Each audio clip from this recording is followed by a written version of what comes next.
Meu nome é Alessandra Oliveto, sou gestora ambiental e falcoeira. Sou presidente do grupo feminino da Associação Internacional de Falcoaria, com sede em Bruxelas, e também sou parte da mesa diretora da Comissão de Uso Sustentável e Gerenciamento de Ecossistema da IUCN. As duas associações trabalham juntas para a conservação de aves de rapina, e essas associações também são membros de outras associações mundiais.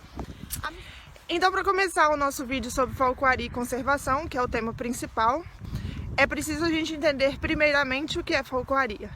Falcoaria é a arte de treinar aves de rapina para caça, e a falcoaria foi reconhecida em 2010 pela Unesco, quando os Emirados Árabes Unidos, junto com outros países, entrou com um pedido, e a Unesco reconheceu a falcoaria como patrimônio cultural da humanidade.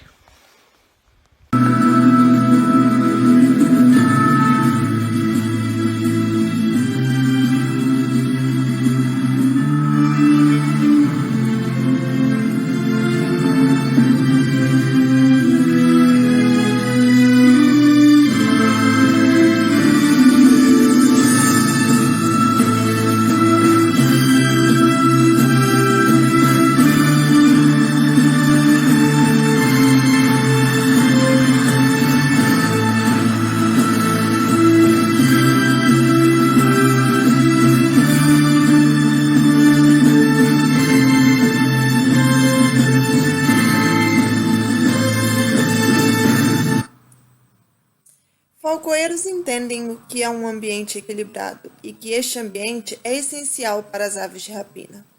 E é tudo parte de um ciclo que é a cadeia alimentar. O rei não pode fazer tudo o que quiser. Há muito mais que um rei tem que fazer além de sua vontade. Há muito mais? Simba. Tudo que você vê faz parte de um delicado equilíbrio. Como rei, você tem que entender esse equilíbrio e respeitar todos os animais, desde a formiguinha até o maior dos antílopes. Mas nós não comemos antílopes. Sim, Simba, mas deixe-me explicar. Quando você morre, seu corpo se torna grama e o antílope come ela. E assim, estamos todos ligados no grande ciclo da vida.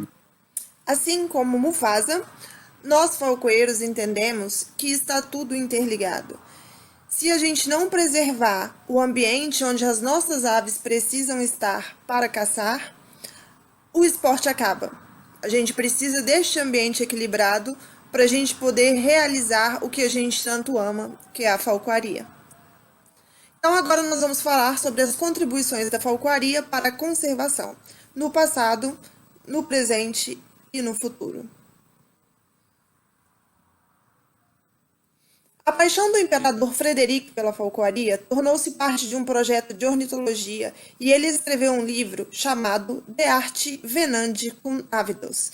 Neste livro, ele respondeu muitas questões ornitológicas e implementou uma abordagem sistêmica para ciências naturais com bases reais na experimentação.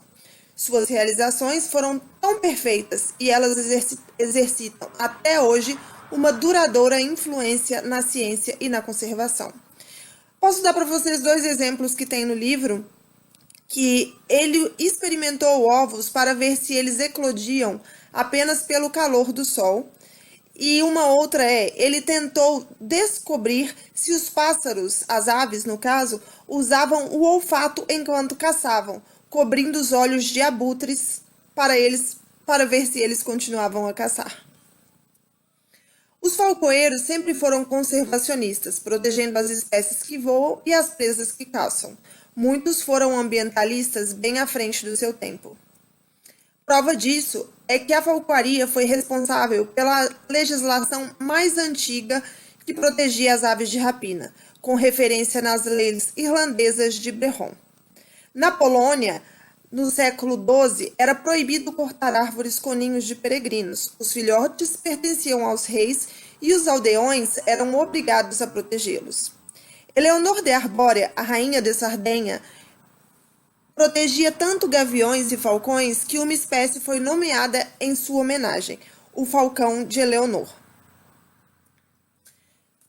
Após as horríveis décadas de 1930 a 1950, quando a maioria das pessoas atirava e envenenavam aves de rapinas e as consideravam como galinhas inúteis, as populações de aves de rapina foram depois submetidas a uma enxurrada de abusos químicos que variavam entre diretos e indiretos, pesticidas e subprodutos industriais. Incapazes de se reproduzir adequadamente devido ao efeito destes produtos, muitas aves de rapina diminuíram seus números drasticamente. Várias espécies de aves, por exemplo, peregrinos, águias e os abutres, balançaram à beira da extinção nos anos 70. Mas nem tudo era mais notícias. Havia também pessoas que se importavam, como falcoeiros, acadêmicos, educadores, reabilitadores, biólogos de governo, e juntos eles organizavam um exército para ajudar as aves de rapina. Os falcoeiros foram os primeiros a notar o declínio dos números de peregrinos na Grã-Bretanha e em outro país. Eles também iniciaram os estudos para desvendar os motivos deste declínio. Como resultado dos estudos, eles descobriram o DDT, que foi banido. O Raptor Research Foundation foi fundado por Don Hunter, um falcoeiro e advogado.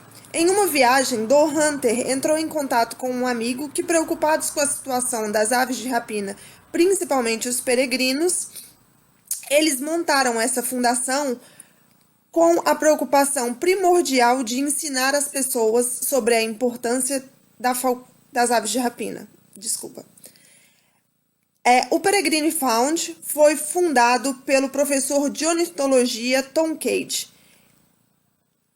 em 1970 para criar falcões em cativeiros e soltá-los na natureza. O Hawk Trust, na Inglaterra, foi fundado por Philip Glacier, um falcoeiro bem renomado na Inglaterra. O Hawk Trust existe até hoje. Ele só mudou de nome, ele chama Hawk and Owl Trust, mas ele existe. E a filha do Philip, a Jemima, ela é uma falcoeira bem famosa aqui na Inglaterra, e ela continua com um centro de aves de rapina. Ano passado, em 2018, ela ganhou um prêmio de conservadora do ano. 7 dos 6 grandes projetos para peregrinos foram criados por falcoeiros. O projeto Mauritius Kestrels, California Condors, Gypsy Vultures, todos criados por falcoeiros. De 1974 a 1977, o Fundo Peregrino criou e soltou mais de 4.000 falcões e restaurou a população de peregrinos na América do Norte. Os projetos foram se estendendo para outras aves. Então, os falcoeiros foram responsáveis diretamente por projetos de conservação. Não. Eles são responsáveis diretamente por grandes projetos de conservação. No ano de 2000, a IUCN, junto com a IAF e com os Emirados Árabes Unidos, lançou o projeto para o falcão de Sacre. Este falcão é muito usado nos Emirados Árabes Unidos para falcoaria e eles decidiram conservar essa espécie na Mongólia e em outros países. Então, vocês podem entrar no site, que está aí, se vocês quiserem. E tem também um videozinho, se vocês quiserem entender mais sobre o projeto. Mas o projeto, basicamente, é colocar ninhos nas planícies da Mongólia, onde é muito aberto. Então, eles colocam ninhos feitos de tambores. E na época de reprodução, os falcões de Sacre entram nesses tambores e reproduzem. So we put artificial nests in areas where there were no Sacre falcons before and created new breeding. 250 ninhos artificiais foram transportados para 20 áreas. Todos os ninhos são monitorados via GPS.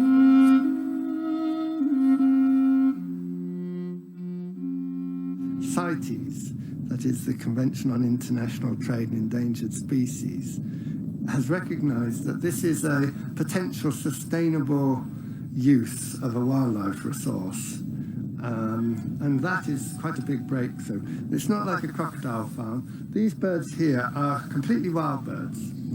All we're doing is providing them with a nest. Eles somente arrumam os ninhos, as aves são totalmente selvagens e as aves usam esses ninhos e é tudo filmado, catalogado. Very open steppe environment is nest sites. Provide the nest sites and you'll get falcons like these young ones here. And this is a new resource and a sustainable resource. We've found the information that we need to know. Este é somente um dos projetos que são usados hoje, que ainda estão ativos, de falcoeiros que ajudam na preservação de aves de rapina. Então, como vocês podem ver, em 2017 eles tinham 15 ninhos, em 2010 já eram 36, e este projeto ainda existe. Outro projeto muito importante que ainda está ativo é o projeto de polos de transmissões, que é instalar diferentes estruturas nas linhas de transmissões nas planícies da Ásia para que seja evitada a eletrocução de aves de rapina. A primeira foto você pode ver um abutre eletrocutado e as outras duas fotos você pode ver a quantidade de falcão e de ave de rapina morta que eles conseguem retirar das linhas de transmissões durante o período de vistoria nas linhas. Isso antes do projeto, e é lógico, em algumas linhas de transmissões ainda precisam ser colocadas os protetores, né? Não foram colocadas em todas, são mais de 1 milhão de polos de potência que eles têm que ser verificado, e esse projeto continua. Falcoeiros preocupados acreditam que a reprodução de falcões em cativeiro seria a melhor maneira de manter as espécies vivas, e que não adiantava somente reproduzir as aves e liberá-las na natureza, era necessário que elas estivessem aptas a sobreviver. Assim, então, os falcoeiros também pensaram na reprodução em cativeiro. A reprodução em cativeiro iniciou-se em 1944, o primeiro falcoeiro a reproduzir uma ave foi um alemão, Heinz Waller. Ele criou uma ave de rapina. Ele foi seguido pelo professor Tom Cage, o fundador do Peregrine Found. E na Europa também outro falcoeiro alemão, Christian Saar. Foram os primeiros 3 a criar aves de rapina. E a criação de aves de rapina possibilitou a reintrodução de espécies na natureza, como os goshawks na Inglaterra, que estavam à beira da extinção e foram reintroduzidos, a reintrodução dos peregrinos, que todo mundo conhece pelo Peregrine Found, e a reintrodução de red kites aqui na Inglaterra também, que eles estavam, a população estava decaindo, então eles tiveram que reproduzir em cativeiro para poder soltar na natureza. Então, aqui, na era dos pesticidas, a gente tem os jornais, né, e a primeira conferência de aves de rapina. Então, quando os falcoeiros desenvolveram a criação doméstica. Esse slide mostra para a gente o número de falcões, excluindo os questréis, os falcotinínculos, porque o questrel da Europa é diferente do Brasil, que eram criados por ano por falcoeiros. Começou em 1970, por aí, né, mais ou menos, e em 1975 a gente já tinha uma criação bastante ativa. A IAF, junto com o clube, o British Falconer, Associação Britânica de Falcoaria, produziu, então, o documento Criação em Cativeiro para Aves de Rapina durante 1970 a 1975. Esse slide foi usado pela IAF no Conselho Internacional de Preservação de Aves em 1975 e foi evitada uma resolução para proibir a falcoaria, porque mostrou a quantidade de aves de rapina, excluindo o falco tinínculos e o falco esparvérios, que eram reproduzidas em cativeiro, o que também ajudavam na conservação destas aves. Aves imaturas na natureza sobrevivem a taxas de cerca de 20 a 30% em seu primeiro ano. A gente costuma dizer que a natureza é cruel. O uso de aves jovens na falcoaria é sustentável e não afeta as populações, sendo superada em número pela mortalidade natural. As aves de rapina usadas na falcoaria são tradicionalmente liberadas após a estação de caça em algumas culturas, ou mantidas por muitos anos em algumas tradições. Ambas minimizam qualquer efeito de falcoaria na população selvagem. Aqui na Europa, a gente vê muito falcoeiro usando aves de primeiro ano, o que não acontece no Brasil, porque no Brasil é proibido por lei capturar aves do ninho, mas aqui, por exemplo, na Irlanda, onde eu moro, eles podem capturar 5 falcoeiros por ano, podem pegar aves do ninho. Essas aves, quando acaba a temporada de caça, são devolvidas para a natureza.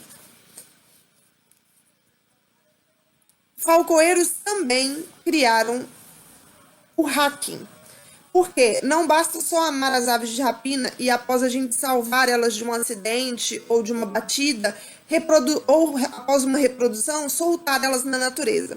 Como predadores, elas têm que estar aptas para sobreviver. Assim, os falcoeiros criaram também o método de hacking, que é chamado cria campestre. É um dos métodos de treinamento que ajudam os jovens falcões a atingir seu potencial de caça, dando-lhes exercício e experiência. Na primeira foto, você pode ver que tem um ninho, né, um ninho totalmente protegido, e na última foto, eles colocando os filhotes nesse ninho. Essa técnica é usada para preparar os filhotes para se tornar um caçador independente. Foi comprovada como uma ferramenta útil para a conservação e para a liberação de aves na natureza. O processo de hacking envolve o uso de uma caixa, no caso da foto que vocês estão vendo, é uma caixa metálica, para abrigar as aves durante o período pré-voo, quando elas ainda são filhotes e ainda estão aprendendo a voar. E a gente alimenta essas aves durante um tempo, sem que elas vejam o ser humano. Você vai colocando a comida e quando elas atingem uma idade para a independência, mais ou menos de 42 a 45 dias de idade, essa caixa é aberta e os falcões começam a treinar suas habilidades de voo. Nós também ajudamos na reabilitação de aves de rapina, porque quando a gente utiliza as técnicas de falcoaria, a gente tem mais chances da ave sobreviver na natureza.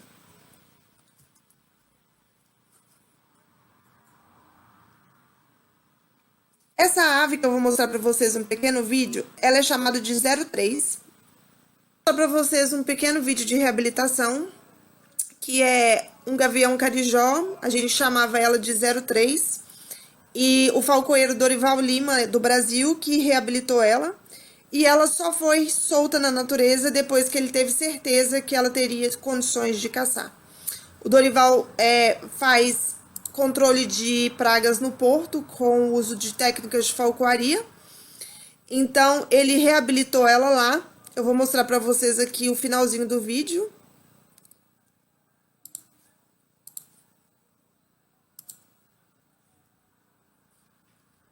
Infelizmente, em 2015, a gente encontrou a 03, após eles ligarem pra gente, num bosque, morta, mas ela cumpriu o papel dela na natureza porque a gente viu uma jovem fêmea saindo de um provável ninho e provavelmente era a filha dela, porque a gente sabe que os gaviões carijó são territorialistas, então a gente ficou bem feliz porque ela cumpriu o papel dela na natureza. Provavelmente ela morreu envenenada, porque o porto também faz controle de ratos. Assim como o caso da 03, a gente sabe que existem vários outros casos de sucesso com o uso de técnicas de falcoaria.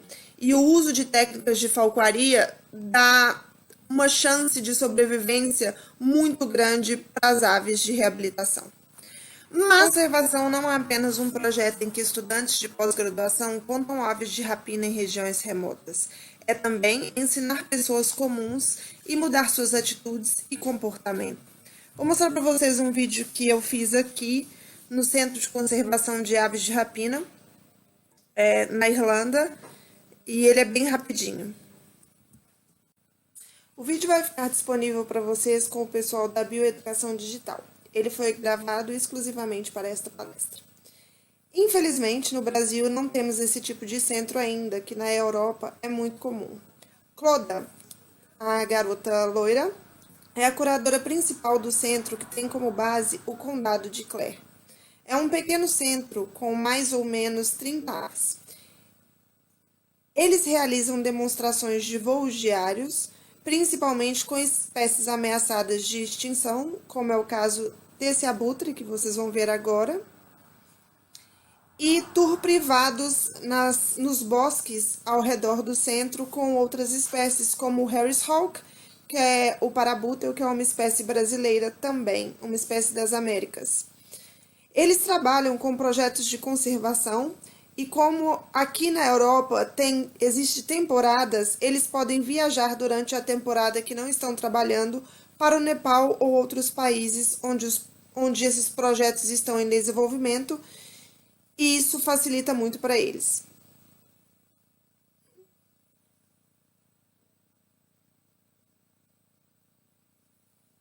Eles ajudam o projeto de abutres no Nepal, patrocinando um estudante de PhD. E ele trabalha com a população local, com educação ambiental e outras coisas mais. Eles também ajudam o projeto Hands-On e ajudam com doações que recebem todos os dias no centro e até com os tickets que as pessoas compram.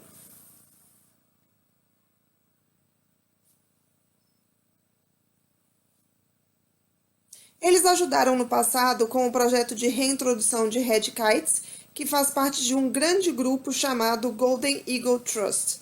O projeto Golden Eagle Trust reintroduziu na Irlanda 3 espécies: White-tailed Sea Eagle, Golden Eagle e Red Kite.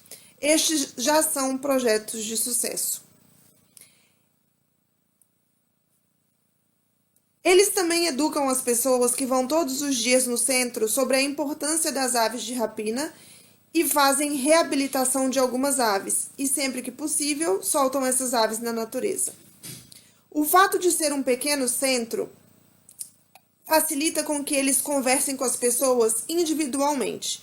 Eles recebem mais ou menos grupos de 50 pessoas por dia e mudam a percepção das pessoas sobre as aves de rapina e mostram um pouco das técnicas de falcoaria.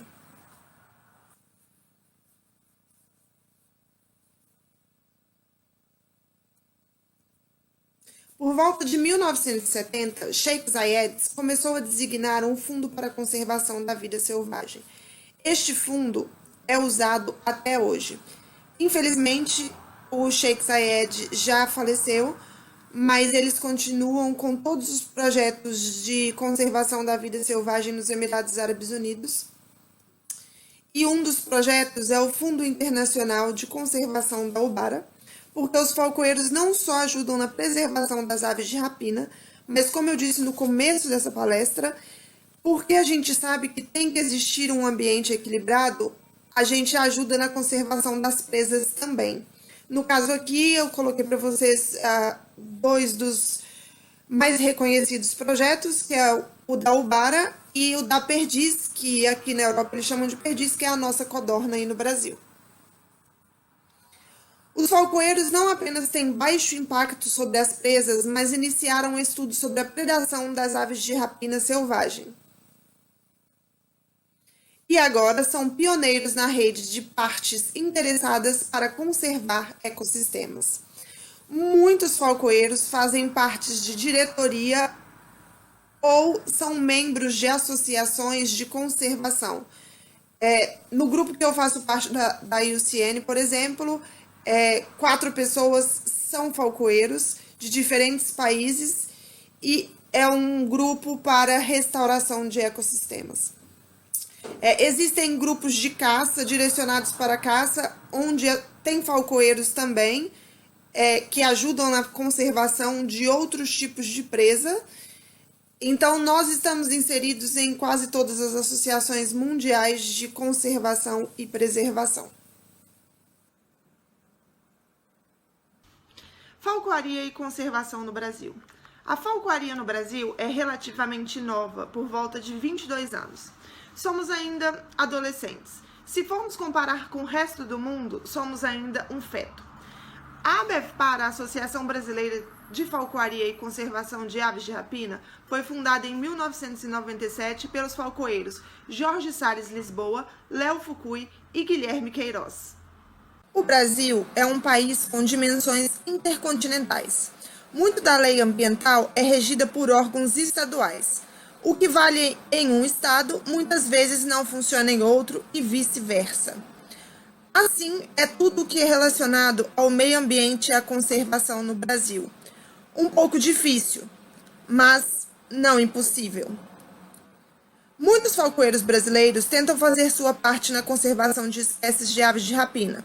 Muitos são biólogos, médicos veterinários, gestores ambientais e os que possuem empresas de controle de fauna conseguem arduamente licença para a reabilitação de aves de rapina que chegam aos centros de triagem.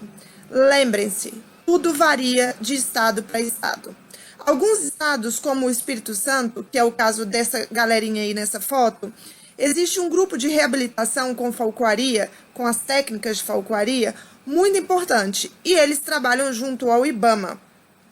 Existem outros. Este é só um exemplo.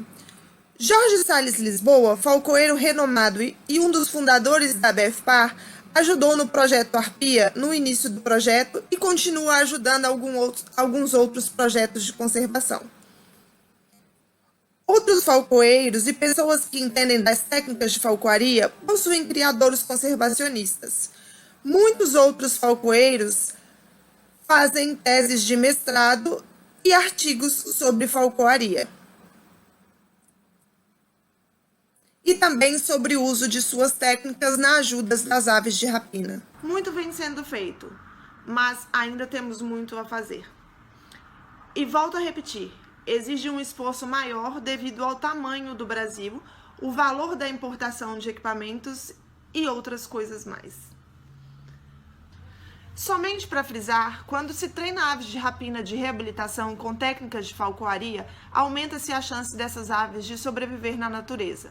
Existe uma diferença enorme para as aves de rapina entre saber voar e saber caçar. Muitas vezes, o predador pode virar presa. Quando a ave é filhote, então, o cuidado deve ser dobrado. É bom usar o hacking. É a melhor opção para a liberação desta ave sem que haja imprint da ave com o ser humano. Mostro aqui para vocês, então, dois casos importantes na ABEFPAR. Um gavião carijó que provavelmente estava em cativeiro e a pessoa cortou todas as penas da asa. Então, foi feito um whipping neste gavião carijó e depois a reabilitação desta ave na natureza. E a outra é outro gavião carijó, infelizmente, que ele tomou um tiro de 22. Ele foi operado pelo médico veterinário que é associado à ABEFPAR e ele faz esse tipo de operação. E depois o hoje presidente da ABEFPAR, Bruno Silveira, reabilitou esse carijó com técnicas de falcoaria e soltou ele na natureza.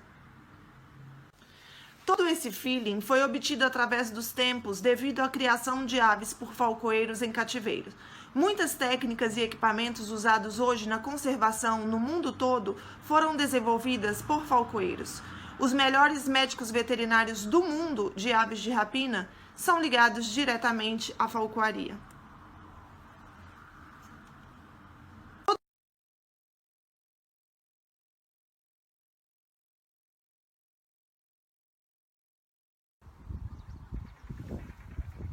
Muito obrigada a todos que participaram. Eu quero agradecer a vocês por terem me convidado, a Bioeducação Digital e a Beatriz. Muito obrigada por ter me convidado para falar sobre esse tema que é muito importante, né? E muito obrigada à Associação Internacional, muito obrigada ao Dr. Robert da IUCN que me emprestou alguns slides, algumas fotos bem importantes. E se alguém tiver alguma dúvida, vai ficar aqui o meu endereço, o meu e-mail e tudo mais para vocês entrarem em contato. Muito obrigada e um abraço.